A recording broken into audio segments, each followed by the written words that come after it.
শুভ সন্ধ্যা। আমরা পরমেশ্বর ভগবানকে স্মরণ করে তার শ্রীচরণে শতকোটি প্রণাম নিবেদন করে আমাদের আজকের অনুষ্ঠান আমরা আরম্ভ করছি।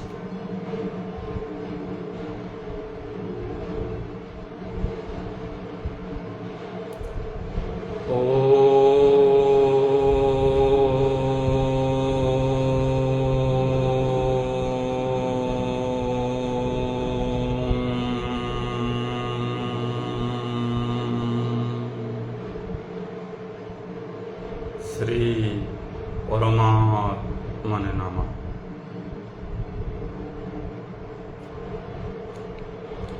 আমরা আমাদের স্বরূপ চিন্তন করব। আমি শক্তিশালী আত্মা, আমি শক্তিশালী আত্মা, আমি দেহ নই, মন নই, বুদ্ধি নই, আমি নিত্য শুদ্ধ বুদ্ধ মুক্ত আত্মা, আমি সৎ চিৎ আনন্দময়।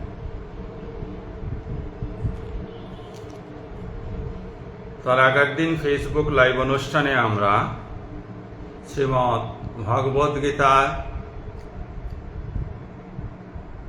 ৫ম অধ্যায় কর্মসন্ন্যাস যোগে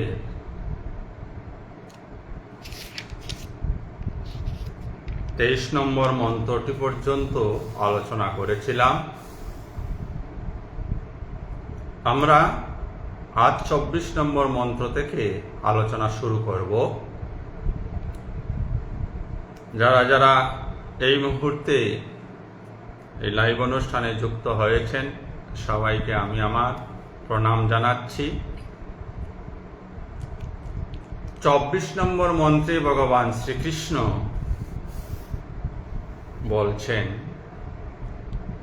ইয় অন্তঃসুখঃ অন্তররামঃ তথা অন্তর্জ্যোতিরেব ইয় সযোগী ব্রহ্ম নির্বাণম ব্রহ্মভূত অধিগচ্ছতি। ইয়ঃ অন্তঃসুখঃ, যিনি অন্তরে সুখ অনুভব করেন, সর্বদা নিত্য যিনি আনন্দ অনুভব করেন। অন্তরামঃ, যিনি অন্তরাত্মাতেই স্থিত হয়ে আছেন বা অন্তরাত্মাতেই রমণ করেন। তথা অন্তর্জ্যোতিরেব, অন্তর্জ্যোতিতে অন্তর আলোতে বা আত্মার আলোতে যিনি আলোকিত হয়ে আছেন। ইয়, তিনি সযোগী, তিনি যোগী। ব্রহ্ম নির্বাণম, ব্রহ্ম নির্বাণ লাভ করেছেন। ব্রহ্মভূত, ব্রহ্মে অবস্থিত হয়ে অধিগচ্ছতি, লাভ করেন। আমরা যদি শব্দগুলিকে বিন্যাস করি তাহলে এই মন্ত্রটির অর্থ দাঁড়াচ্ছে এইরূপ, যিনি আন্তরিকভাবে সুখী, যিনি অন্তর আত্মায় রমণ করেন, তথা আত্মায় যিনি সর্বদা স্থিত থাকেন, তিনি যোগী, তিনি ব্রহ্মে স্থিত হয়ে ব্রহ্ম নির্বাণ লাভ করেছেন। অদ্ভুত সুন্দর কথা, অদ্ভুত আনন্দের কথা। আমাদের সকলের প্রচেষ্টা ওই জায়গায় পৌঁছানো।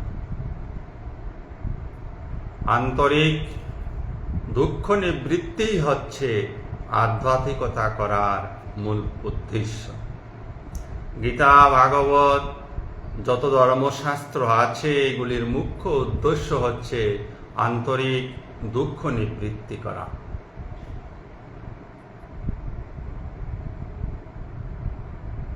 দুঃখ আমাদের স্বরূপ নয়, তাই স্বরূপ আলোচনায় আমরা প্রতিদিন নিষ্ঠা সহকারে বলি আমি আনন্দময়।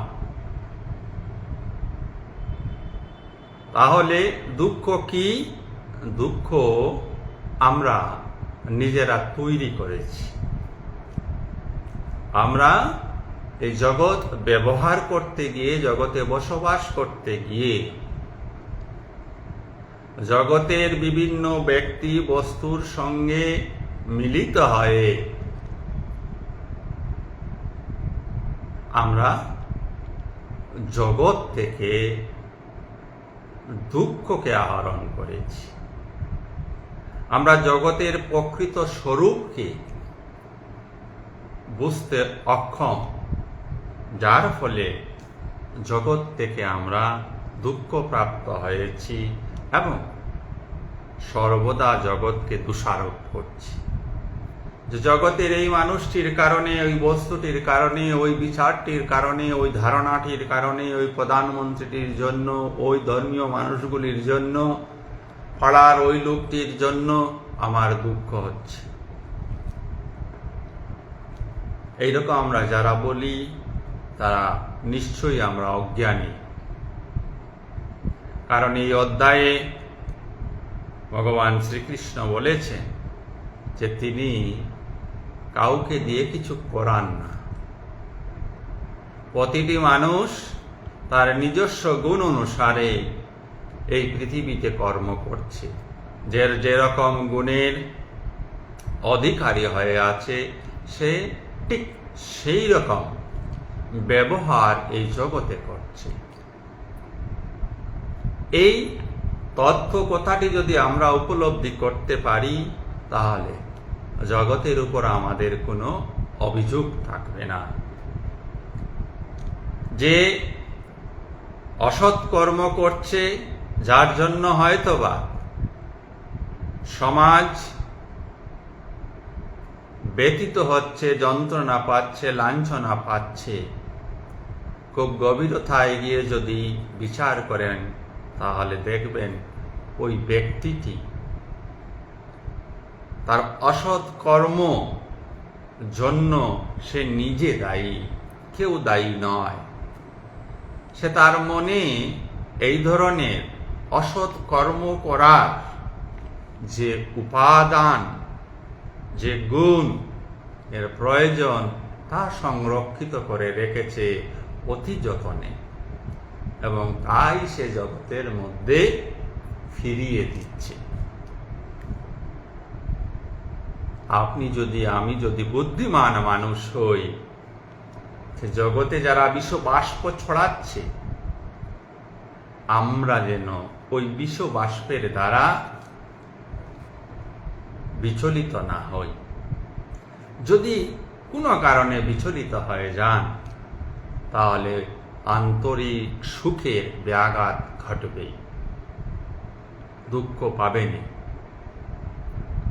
তাই বাইরের জগতে যা কিছু ঘটুক, আমাদের অন্তর জগৎ যেন তা স্পর্শ করতে পারে না।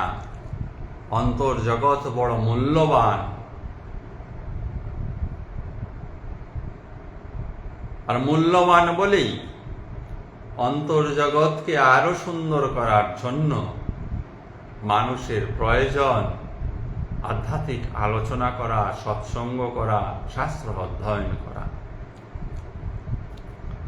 তো প্রস্তুত 24 নম্বর মন্ত্রেই ভগবান শ্রীকৃষ্ণ বললেন, যিনি আন্তরিকভাবে সুখী, যিনি আত্মায় রমণ করেন তথা আত্মায় স্থিত হয়ে থাকেন, আত্মায় অবস্থিতি করেন, তিনি যোগী, তিনি ব্রহ্মে স্থিত হয়ে ব্রহ্ম নির্বাণ লাভ করেছেন। আমাদের সকলের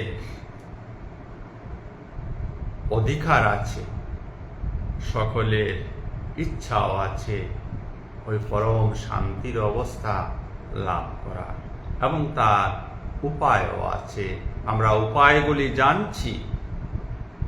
উপায়গুলো শুধু জানলে হবে না, উপায়গুলোকে আশ্রয় করে আর সাধন করতে হবে, তবে আমরা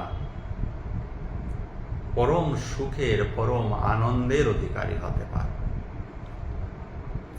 আসুন আমরা পরবর্তী মন্ত্রের দিকে অগ্রসর হই। 25 নম্বর মন্ত্র।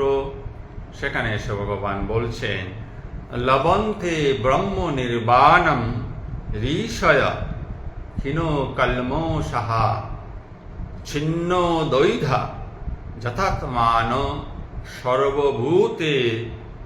সর্বভূত হিতে রতাঃ। লভন্তে, লভন্তে শব্দের অর্থ হচ্ছে লাভ করা। ব্রহ্ম নির্বাণ, ব্রহ্ম নির্বাণ বা মুক্তি। ঋষয় মানে ঋষিগণ। ক্ষীণ কল্মষা, ক্ষীণ কল্মষা শব্দটির অর্থ হচ্ছে, ক্ষীণ শব্দের অর্থ আমরা সবাই জানি, অর্থেও পাতলা বা হালকা। এখানে ক্ষীণ কল্মষার অর্থ হচ্ছে নিষ্পাপ।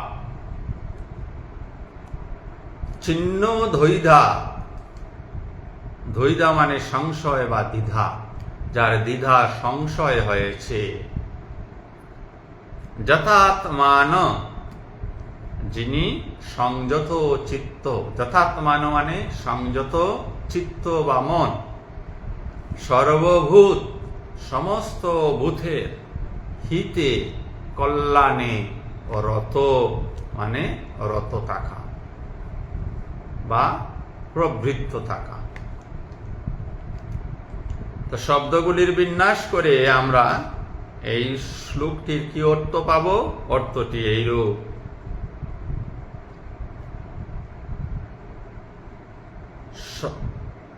সংযত চিত্ত মানে যথাত্মানা, সংযত চিত্ত, সমস্ত জীবের কল্যাণে রত, এবং সংশয় রহিত নিষ্পাপ ঋষিগণ ব্রহ্ম নির্বাণ লাভ করেন। তাহলে ব্রহ্ম নির্বাণ লাভের কন্ডিশন কি? সংযত চিত্ত। চিত্তকে সংযত করে রাখতে হবে। চিত্তকে বা মনকে যদি সংযত করতে হয়, অনেকদিন আলোচনা করেছি, প্রথমে ইন্দ্রিয়গুলিকে সংযত করতে হবে। ইন্দ্রিয় সংযমের মধ্য দিয়ে মন সংযমিত হবে। মন সংযমিত হলেই বিচারের ধারা ঈশ্বর বিষয়ক, ব্রহ্ম বিষয়ক জ্ঞানকে পরিশুদ্ধ করতে হবে। সংশয় বা দ্বিধা যতদিন পর্যন্ত মন থেকে মুছে যাবে না, ততদিন পর্যন্ত ব্রহ্ম নির্বাণ লাভ হবে না। আর যাদের ব্রহ্ম নির্বাণ লাভ হয়েছে, তারাই এই জগতের কল্যাণ কার্যে রত হয়ে আছে। তা আমরা সচরাচর দেখতে পাই, সমাজসেবী বা সমাজ সেবক, তথাকথিত সমাজ সেবকরা সমাজ সেবা করে চলছেন এবং বড় চিৎকার করে ঘোষণা করছেন, আমরা সমাজ সেবা করছি। সে রাজনৈতিক দল হোক, বিভিন্ন সামাজিক সংগঠন হোক। এইবার যদি গভীরতায় গিয়ে ওই সংগঠনের সদস্যদের বা ওই রাজনৈতিক নেতাদের বিচার করা যায়, কতজন সেখানে আত্মজ্ঞ মানুষ রয়েছেন, পুরুষ রয়েছেন। কল্যাণ করা যায়, কল্যাণের নামে, জগতের কল্যাণের নামে তথাকথিত সমাজসেবীরা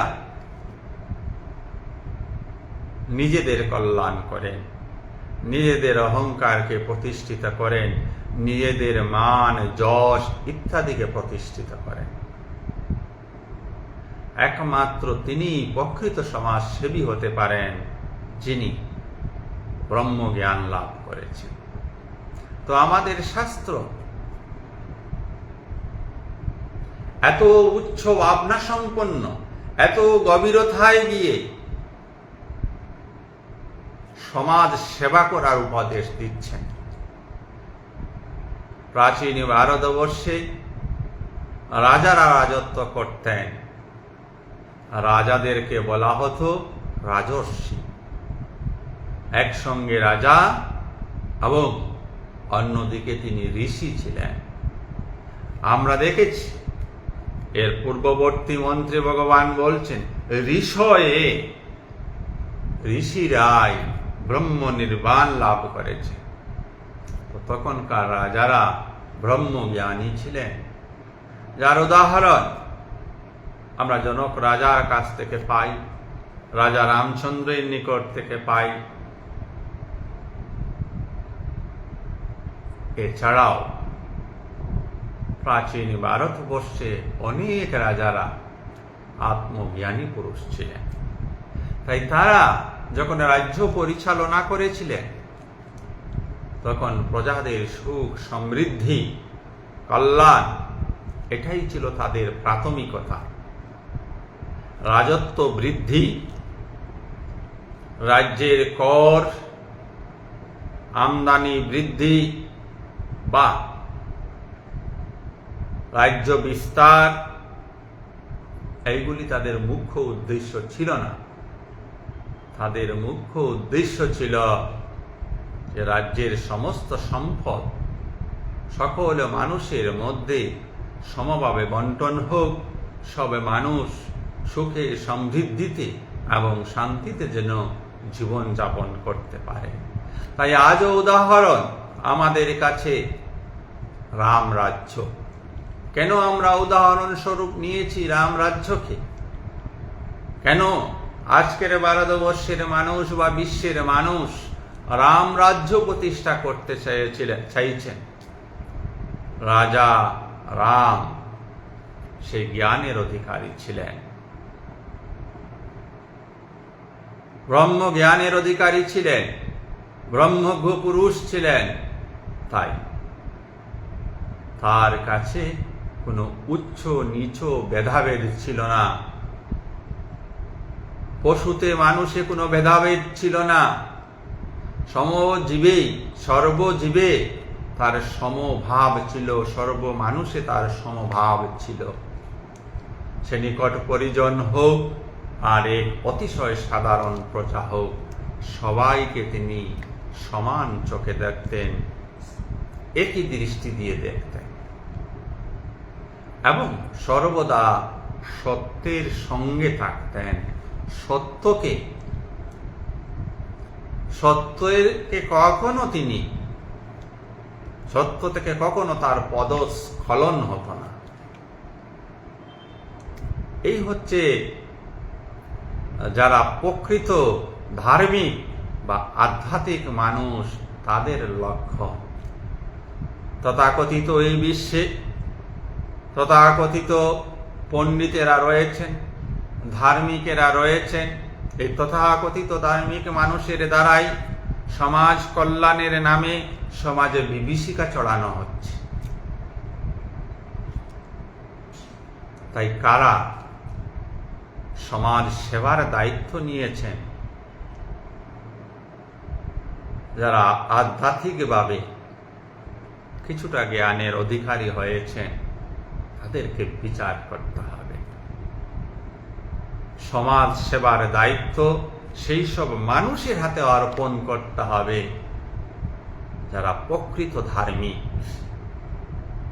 যারা প্রকৃত ভাবে ধর্মের উপর সত্যের উপর দাঁড়িয়ে সমাজ সেবায় প্রবৃত্ত হয়।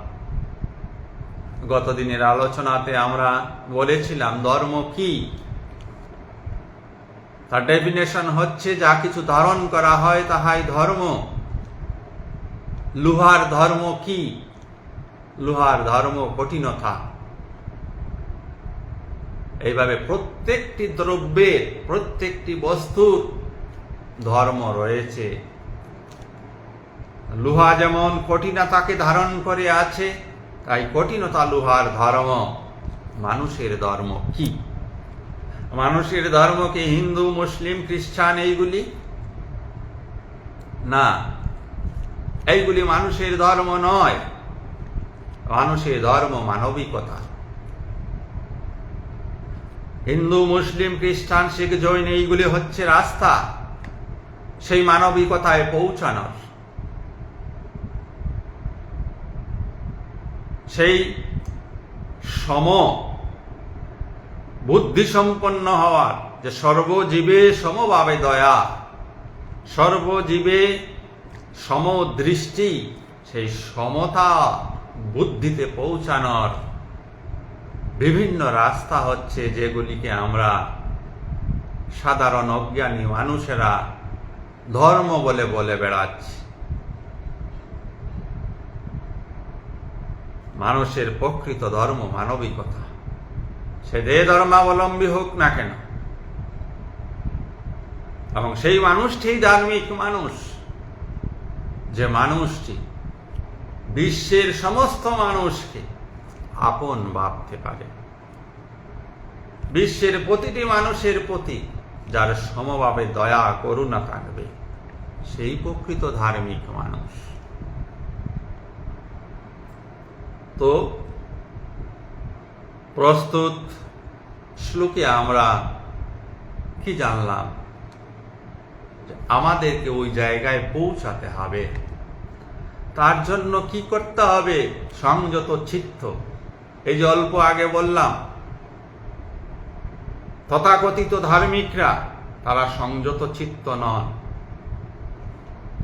কেন সংযত চিত্ত নন? তার প্রমাণ তিনি একতরফা বিচার করছেন। তিনি একতরফা যুক্তি দিয়ে চলছেন। তার বুদ্ধি পক্ষপাতিত্ব করছে, তাই সেই মন সংযত নয়। মন সংযত করতে হলে প্রত্যেকটি মানুষ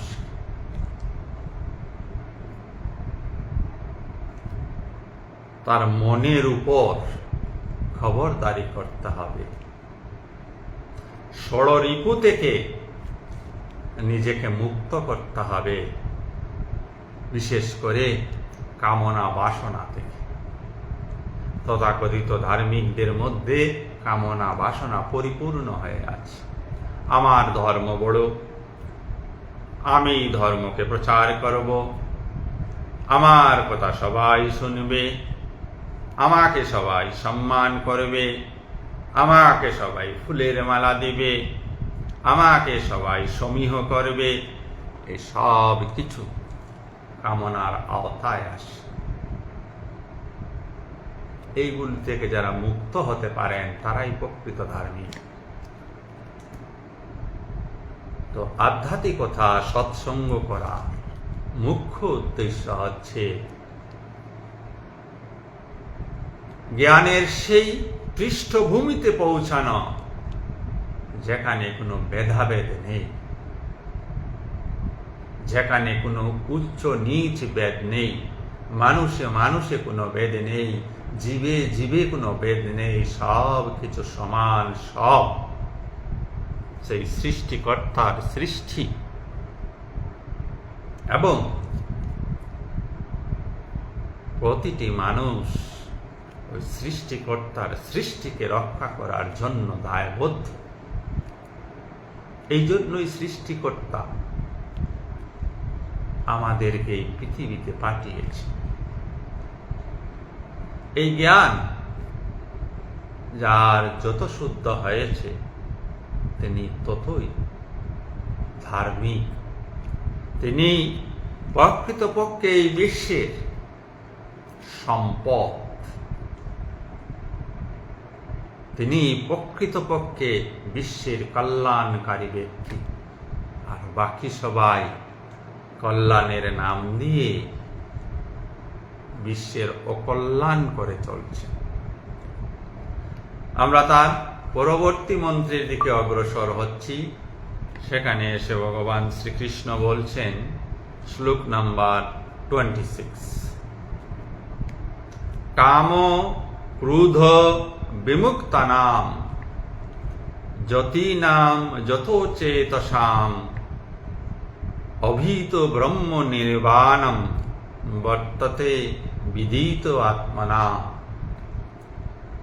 কাম মানে কামনা, ক্রোধ সবাই জানি আমরা, ক্রোধ যেটাকে আমরা সহজ ভাষায় রাগ বলি, বিমুক্তানাম অর্থাৎ কাম ক্রোধ থেকে যিনি বিমুক্ত হয়ে গেছেন, মুক্ত হয়ে গেছেন।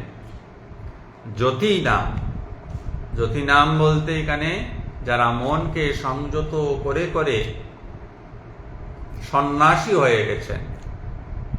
শুধু হিন্দু ধর্মের ঘেরুয়া বসনদারী সন্ন্যাসীদের কথা বুঝবেন না। সন্ন্যাসী বলতে ওই প্রকৃত ধার্মিক মানুষটি, সবাই সন্ন্যাসী।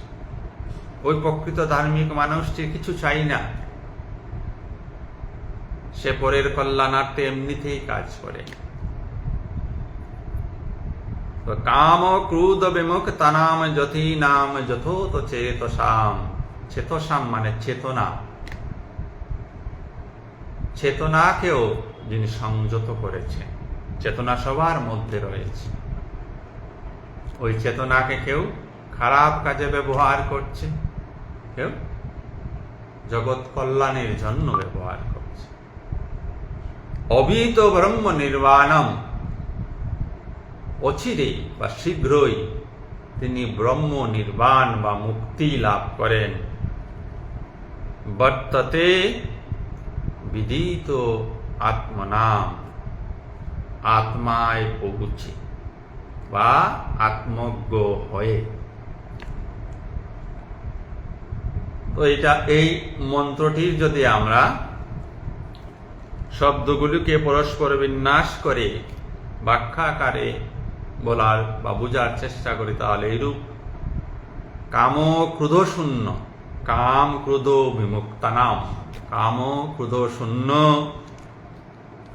যত চেতসাম সংযত চিত্ত বিদিত্তানাম আত্মজ্ঞ যতীনাম সন্ন্যাসীরা অভীত সর্বতভাবে অচিরেই ব্রহ্ম নির্বাণম মুক্তি বর্ততে লাভ করেন।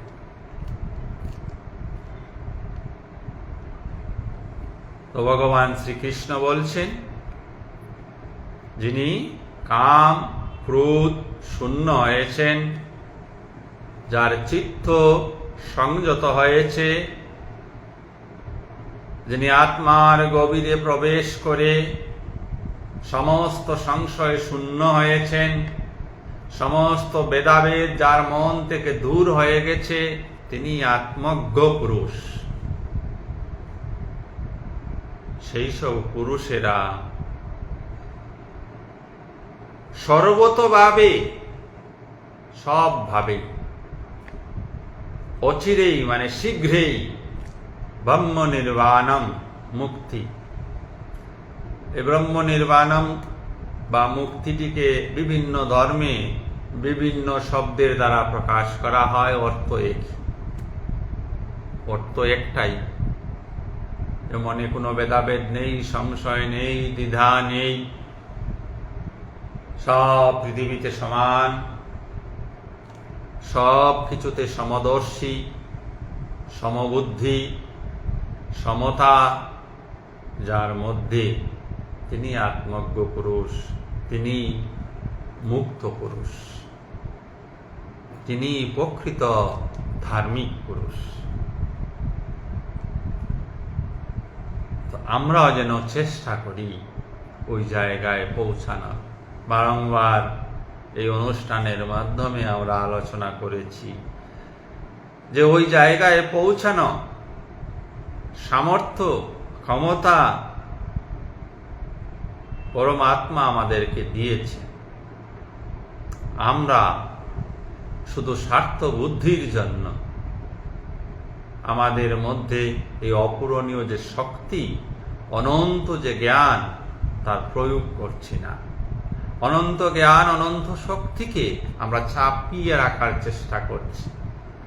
মনে ভয় হয় যদি এই অনন্ত জ্ঞান, অনন্ত শক্তির সাধনা করি তাহলে আমার অস্তিত্ব হানি হয়ে যাবে। এই দুর্বলতা আমাদের মধ্যে রয়েছে। আসলে অনন্ত জ্ঞানের সন্ধান, অনন্ত শক্তির সন্ধানে যারা ব্রতী হয়েছেন তারা তাদের অস্তিত্বকে হারাননি, কিছুই হারাতে হয়নি, বরঞ্চ তারা এই সমাজে, এই পৃথিবীতে পূজনীয় হয়েছেন, সমাদৃত হয়েছেন, অস্তিত্ব আরো বিশালভাবে এই জগতের বুকে প্রতিষ্ঠিত হয়েছে। ক্ষুদ্র স্বার্থান্বেষী মানুষ, বয়াতুর মানুষ, দুর্বল মানুষ কখনোই আধ্যাত্মিক জগতে উন্নতি লাভ করতে পারে না। এবারে দুর্বলতাকে বুঝতে গিয়ে শারীরিক দুর্বলতা বুঝবেন না, আর্থিক দুর্বলতার কথা বুঝবেন না, জাতিগত দুর্বলতার কথা বুঝবেন না, ধর্মীয় দুর্বলতার কথা বুঝবেন না।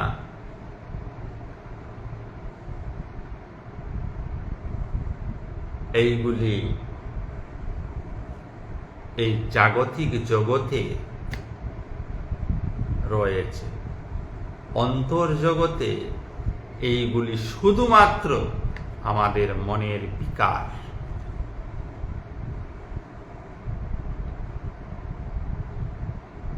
মনের মধ্যেই ভয়, মনের মধ্যেই দুর্বলতা, মনের মধ্যেই স্বার্থ বুদ্ধি। তো মনের সঙ্গে যুদ্ধ যারা করতে পারেন তারাই বিশ্বজয়ী হন, আর কেউ বিশ্বজয়ী নন।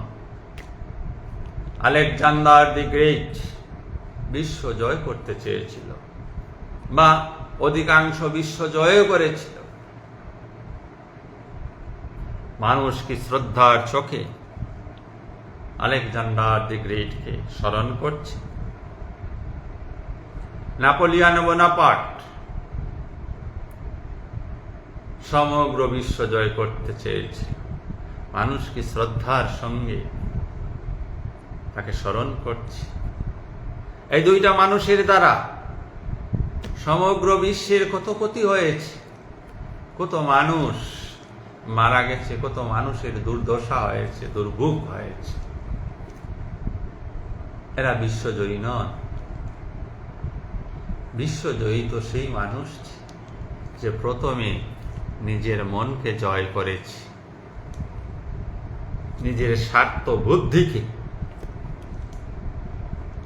নাশ করতে পেরেছে, এই জ্ঞানে যে উপস্থিত হতে পেরেছে যে আমি পরমাত্মার একটি যন্ত্র মাত্র, কাজ হচ্ছে এই সৃষ্টিকে রক্ষা করা। তো বেদাবেদ জ্ঞান শূন্য হয়ে, দ্বিধা সংশয় রহিত হয়ে, সংযত চিত্তে যে এই জগতে রয়েছে, তিনি কিচ্ছু যদি তিনি নাও করেন তথাপিও তিনি জগতের মহা কল্যাণ করে যাচ্ছেন। কল্যাণ শুধু কিছু করার মাধ্যমে হয় না, কল্যাণ শুভ চিন্তনের মাধ্যমেও হয়। একটা শুভ চিন্তনের এতটাই শক্তি যে সে সারা বিশ্বকে গ্রাস করে নিতে পারে। তার উদাহরণ এই পৃথিবীর বুকে বিভিন্ন মনীষীগণ বিভিন্ন সময়ে জন্মগ্রহণ করেছে, তা পৃথিবীর মানুষকে এক সুরে বাঁধতে অনেকটাই সফল হয়ে গেছে। ওই ধরনের জ্ঞান সম্পন্ন, বুদ্ধি সম্পন্ন, চেতনা সম্পন্ন মানুষ আমাদেরকে হয়ে উঠতে হবে।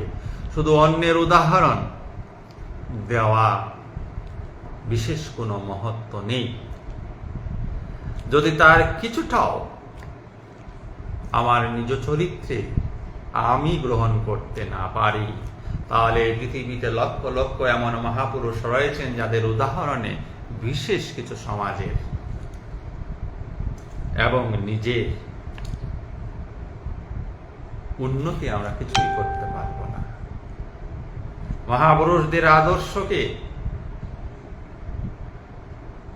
গ্রহণ করে নিজের চরিত্রকে, নিজের চেতনাকে এইভাবে সমৃদ্ধ করে তুলতে হবে। তাতে নানা হবে আঘাত আসবে, কারণ যিনি সত্যি প্রতিষ্ঠিত থাকতে চান, যেখানে অসত্যের বাজার খুব গরম রমরমা হয়ে আছে, যেখানে যে জগতে, যে পৃথিবীতে সত্যে দাঁড়ানো মানুষের সংখ্যা অতি নগণ্য, সেখানে তো কিছুটা সমস্যা হবেই। তাই বলেছিলাম, দুর্বল মানুষের দ্বারা আধ্যাত্মিকতা হয় না। দুর্বল মানুষ সত্যে দাঁড়াতেই পারবে না। সত্যে দাঁড়ানো কঠিন বিষয়, প্রচন্ড সাহসের প্রয়োজন।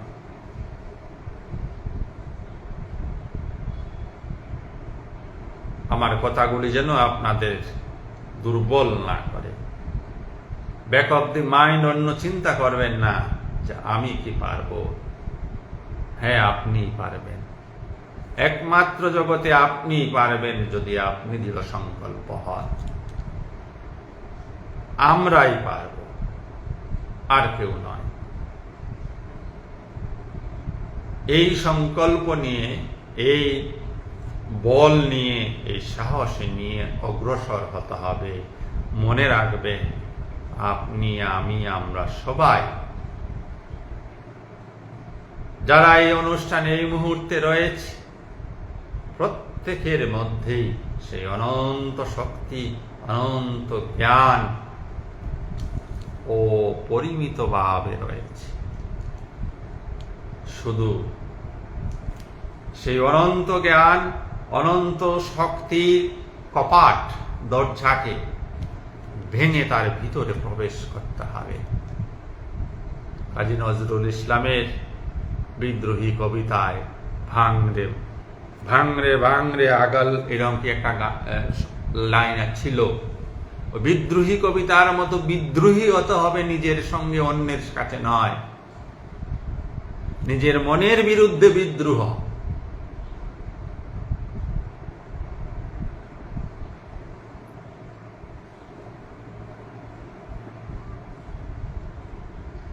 বলবীর উন্নতম শির।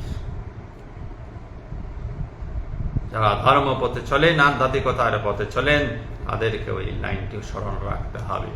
বলবীর উন্নতম শির। প্রথমে নিজেকে বীর আখ্যা দিতে হবে। একমাত্র বীর পুরুষেরাই এই পৃথিবীতে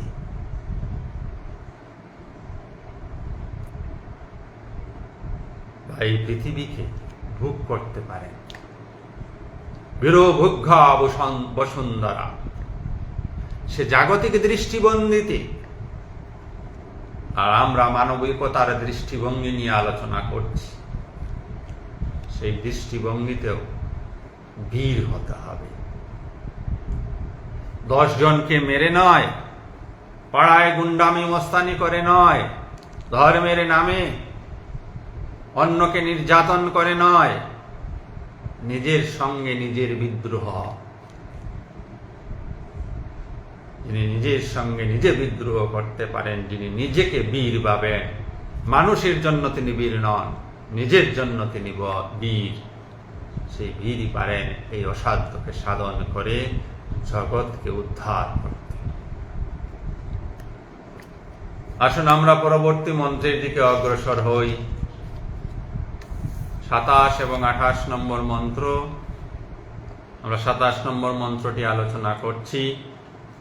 স্পর্শান কিত্তা বহির্বজ্ঝান চক্ষুই চ অন্তরয়ো ভ্রুব প্রাণাপানৌ সমৌ কৃত্বা নাসাভ্যন্তরচারিণৌ যতেন্দ্রিয় মনোবুদ্ধি মুনির্মুক্ষপুরায়ণঃ বিগত ইচ্ছা ভয় ক্রোধঃ ইয়ো সদা মুক্ত এবস। ভগবান এই অধ্যায়ের পূর্ববর্তী শ্লোকগুলিতে যা আলোচনা করেছিলেন, যা বলেছিলেন, সেই কথাগুলি অন্যভাবে পুনরায় বলছেন যে আমরা ইন্দ্রিয়ের সাহায্যে এই জগৎ থেকে বিভিন্ন কিছু গ্রহণ করি। এই যে গ্রহণ করার আমাদের পদ্ধতি, সেই পদ্ধতিতে আমরা ভালো মন্দ বিচার করি না। যা আমার স্বার্থ উপযোগী হয়, যা আমার মন উপযোগী হয়, তাকে আমরা গ্রহণ করে ফেলি। ভগবান বলছেন, যদি ভুলবশত এইসব গ্রহণ করে আছো, তাকে প্রত্যাহার করো। মনে জমে থাকা ওই আবর্জনাগুলিকে ফেলে দিতে হবে। কোন আবর্জনা? ওই কামনা, বাসনা, হিংসা, লোভ, মদ, মাৎসর্য, ষড়রিপু, এগুলি বড় শক্তিমান হয়ে আছে। ওইগুলিকে যুদ্ধ করে করে, ওদের বিরুদ্ধে বিদ্রোহ করে করে ওদেরকে পরাজিত করতে হবে, অর্থাৎ প্রত্যাহার করে দিতে হবে। আর কি করতে হবে? এইগুলি যতদিন প্রত্যাহার হবে না, ততদিন মন শান্ত থাকবে। কারণ মনে অশান্তির কারণই এই ষড়রিপু। সারাক্ষণ মনের মধ্যে এইগুলি চিন্তা উঠাচ্ছে, আর ওই চিন্তায় আমরা বেশে বেশে যাচ্ছি। কখনো ক্ষুধিত হচ্ছি, কখনো লোভী হচ্ছি, কখনো দুঃখ পাচ্ছি। এইভাবে ক্রোধ, লোভ, মোহ, মদ, মাৎসর্যের চক্রে আমরা আবর্তিত হচ্ছি। এই যে বিভিন্ন ভাবে আমরা ভাবিত হয়ে যাই, ইহাই আমাদের মনের চঞ্চলতার মূল কারণ। মনে এক জায়গায় স্থির নয়। এই জন্য এগুলিকে দমন করতে হবে। তার উপায় একটা বলে দিলেন যে বসে, শান্ত হয়ে বসে, যে কোনো ভাবে বসে দুই চক্ষুর অন্তরে অর্থাৎ মধ্যভাগে ভ্রু যুগলে অন্তর্দৃষ্টিকে নিবদ্ধ করতে হবে। এই অভ্যাস করে যেতে হবে। কারণ দৃষ্টিটা যখন এখানে নিবদ্ধ করবেন, অটোমেটিক্যালি মনটা এখানে চলে আসবে। অর্থাৎ মূল উদ্দেশ্য হচ্ছে মনকে এক জায়গায় স্থির করে রাখা, অন্য কোনো কারণ নেই। তখন মনে অন্য বাসনা, কামনা বাসনার চিন্তাগুলি উঠবে ঠিকই, তখন দমক দিয়ে দিয়ে, বিদ্রোহ করে করে যদি ওই চিন্তাগুলিকে থামিয়ে দিয়ে মনকে এক জায়গায় ফোকাস করে রাখতে পারেন, তাহলে ওই কামনা বাসনার চিন্তাগুলি বারংবার আপনার দ্বারা উপেক্ষিত হয়ে নিস্তেজ হবে, দুর্বল হয়ে যাবে। আপনার চিত্তে সৎ ভাবনার, সৎ চিন্তার উদয় হবে। সৎ ভাবনা, সৎ চিন্তা কি? যে চিন্তা আপনার এবং জগতের কল্যাণ করতে পারে, সেটাই সৎ চিন্তা। যে চিন্তা আপনাকে কোনোভাবে বিচলিত করে না, জগতের কাউকেও বিচলিত করে না। সে চিন্তাই সব চিন্তা। এইভাবে দৃষ্টি এখানে নিবদ্ধ রাখলে ভ্রুযুগলের মধ্যে তখন রাশিকারন্ধ্রে দিয়ে যে বাতাস প্রবাহিত হয় শ্বাস প্রশ্বাস এর দ্বারা, তার মধ্যেও এক স্থিরতা আসবে, এক সমন্বয় আসবে, যার দ্বারা আপনি আন্তরিক প্রশান্তি লাভ করবেন। চেষ্টা করে দেখবেন। এইভাবে থাকলে বা এই অভ্যাসটি করলে কি হবে, ক্রমে ক্রমে ইন্দ্রিয়, মন, বুদ্ধি ইত্যাদির সংযম হবে। মন থেকে ভয়, ক্রোধ, হিংসা, লোভ, মোহ ইত্যাদি দূরে চলে যাবে এবং আপনি বা আমি এক সংকল্পে স্থিত থাকব। সে সংকল্পটি হচ্ছে পরমাত্মায় আমি স্থিত থাকব, আত্মায় আমি স্থিত থাকব। এই জ্ঞানকে আশ্রয় করে থাকব যে এই জগতে আমি ঈশ্বরের বা সৃষ্টিকর্তার এক যন্ত্র মাত্র। যন্ত্র কখনো দাবি করে না সেই কাজটি করেছি, কর্তৃত্ব ভাব তার কখনো আসে না। এই মোবাইল দিয়ে আপনারা শুনছেন, মোবাইল কর্তৃত্ব ভোগ করে না, কর্তৃত্ব ভোগ আমরা করি কোনো কাজ করে। আর যিনি কর্তৃত্বাভিমানী তিনি নির্ভূত আধ্যাত্মিক জগতে, তিনি মূর্খ আধ্যাত্মিক জগতে, তিনি অজ্ঞানী আধ্যাত্মিক জগতে। আর এইভাবে করতে করতে অটোমেটিক্যালি আপনি জগতে এই যে ছোটখাটো যে বন্ধন, এই সমস্ত বন্ধন থেকে আমরা মুক্ত হতে পারব। জীবন আনন্দময় হয়ে উঠবে। আমরা এই অধ্যায়ে শেষ মন্ত্রটির দিকে অগ্রসর হচ্ছি, 29 নম্বর মন্ত্র। সেখানে এসে ভগবান শ্রীকৃষ্ণ বলছেন, ভুক্তারম যজ্ঞ তপসাম সর্বলোক মহেশ্বরম সুহৃদম সর্বভূতানাম জ্ঞাত্বা মাম শান্তিমিচ্ছতি। পরমাত্মা বললেন, ভুক্তারম যজ্ঞ তপসা। মানুষ যত তপস্যা করে, মানুষ যেই যজ্ঞ করুক না কেন, যেমন এখন আমরা জ্ঞান যজ্ঞ করছি, মানুষ ভক্তি যজ্ঞ করে, তো যে প্রকারের যজ্ঞ করুক না কেন, যে প্রকারের তপস্যা করুক না কেন, সেই তপস্যাকে, সেই যজ্ঞকে যিনি ভোগ করছেন তিনি হচ্ছেন পরমাত্মা। তিনি কে? তিনি সর্বলোক মহেশ্বরম।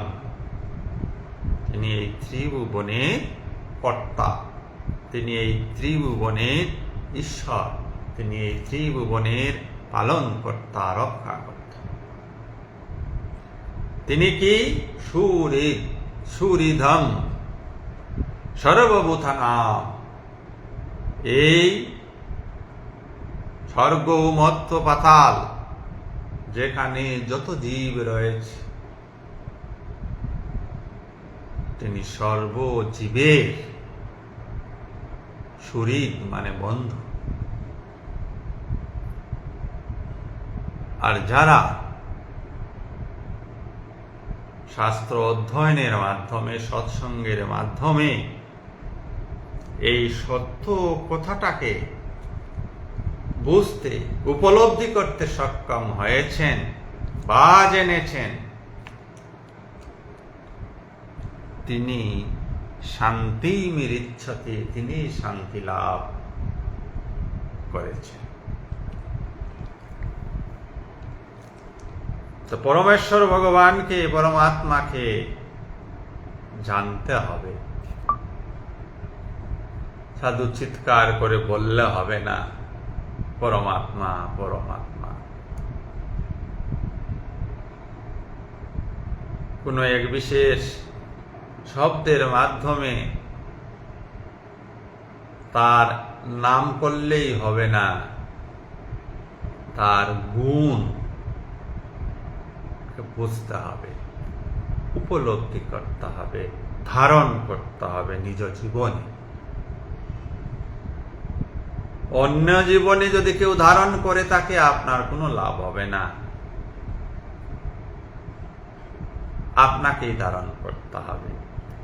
যেমনটি যদি পৃথিবীর সমস্ত মানুষ ভাত খেয়ে নিল, আপনি ভাত খেলেন না, খিদা তো আপনার লাগছে না। ভাত আপনাকে খেতে হবে আপনার খিদা নিবৃত্তির জন্য, আপনার আন্তরিক দুঃখ নিবৃত্তির জন্য আপনাকে সাধন করতে হবে। আপনাকে শাস্ত্র গ্রন্থের কাছে যেতে হবে। পাহাড় কখনো আপনার কাছে আসবে না, আপনাকে পাহাড়ের কাছে যেতে হবে।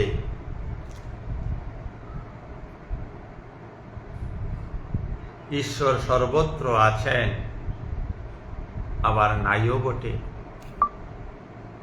কেন? যারা ঈশ্বরকে জানে না তার কাছে তো নেই,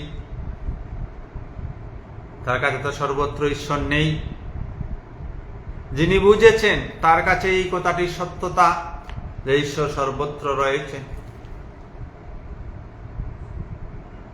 ঈশ্বরকে ডেকে, ঈশ্বরকে খুঁজ করে বাইরে কোথাও যেতে হয় না। তিনি এখানে এই মুহূর্তে আমার মধ্যেই রয়েছেন, সর্বত্রই রয়েছেন, আমার আশেপাশে সবকিছুতে রয়েছেন। তো জ্ঞান অর্জন করতে হবে এবং বারংবার মনের সঙ্গে নিজে নিজে বিচার করে, আবারও বলছি, নিজে নিজের বিচার করা বড় কঠিন কাজ।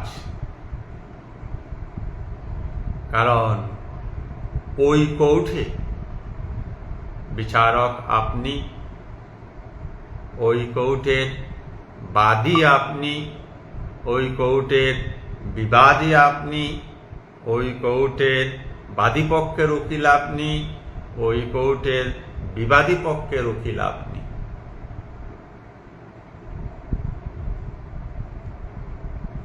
নিরপেক্ষ বিচার আপনাকে করতে হবে। মন আপনাকে ভ্রমিত করার চেষ্টা করবে, বিভিন্ন যুক্তির অবতারণা করবে, আপনার ভুলটাকে শুদ্ধ প্রমাণ করার জন্য মন চেষ্টা করবে। মন বড় উকালতি করে। আমরা মনের উকালতির কাছে হেরে যাই। মনের মাতব্বরি, মনের উকালতিকে দমন করতে হবে। যারা দমন করতে পারেন তারাই মুক্ত পুরুষ, তারাই আনন্দময় পুরুষ, তারাই এই জগতের প্রকৃত কল্যাণকারী মানুষ, তারাই প্রকৃত ধার্মিক মানুষ। আমরা আনুষ্ঠানিকভাবে গীতার ৫ম অধ্যায় কর্ম সন্ন্যাস যুগ সমাপ্ত করলাম। আগামী দিনে আমরা ৬ষ্ঠ অধ্যায় ধ্যান যুগে আলোচনা শুরু করব। সবার কাছে অনুরোধ রইল,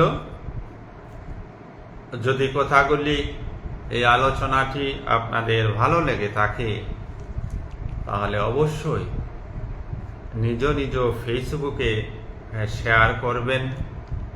উদ্দেশ্য একটাই, যাতে করে আমাদের মতো অজ্ঞানীর দ্বারা আলোচিত এইসব জ্ঞানের কথা যাদের কাছে পৌঁছায়নি, তারাও যেন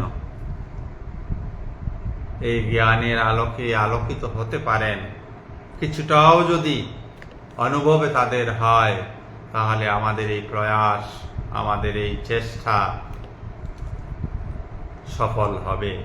এবং আমরা যে কারণে এই পৃথিবীতে এসেছি, মানুষের মধ্যে ঈশ্বরের বার্তাকে পৌঁছে দেওয়ার যে দায়িত্ব নিয়ে আমরা এই পৃথিবীতে জন্মেছি, তার খানিকটা হয়তো আমরা করতে পারবো এইভাবে। সবাইকে আমার সশ্রদ্ধ প্রণাম নিবেদন করছি এবং আজকের অনুষ্ঠান আমরা এখানেই সমাপ্ত করছি। ওম শ্রীরামকৃষ্ণার্পণমস্তু।